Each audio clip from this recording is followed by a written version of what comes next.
Ана халқымыз қыз болашақтың анасы деп санап, негізсіз еш нәрсе жасамаған. Балауса қыздың тәрбиесіне аса мән беріп, жан дүниесі мен тән дүниесінің сұлулығына бір тұтас қараған. 7 жасқа толғанда тұлымшағы желбіреген қызымыз балалықты артқа тастап, бой түзеп құлағын теседі. Құлақтың сырғалығын тарымен уқалап, жансызданғаннан кейін инемен тескен.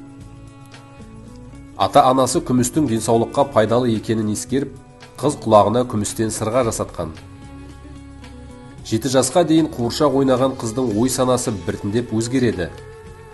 Сырғалы қыз болдың, енді сырғаңның сылдырын естіртпей жүресің деп, қыз тәрбиесіне қатысты сөздерді санасына сіңдіріп, үй шаруасына араластыратын болған.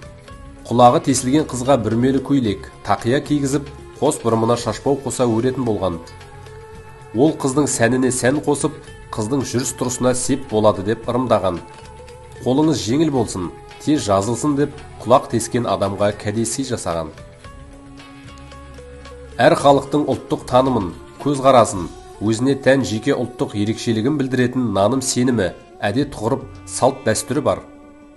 Ата-бабадан келе жатқан салт дәстүрдің қаймағын бұзбай, ұмытылып кетуіне жол бермей, қазіргі қоғамда өте жарасымды етіп қолданып жүрген халықтың бірі қазақ халқы. Халқымыз дәстүрге өте бай, ал салт дәстүрге бай болу елдің мәдениетті әрі тәрбиелі екендігінің айғағы.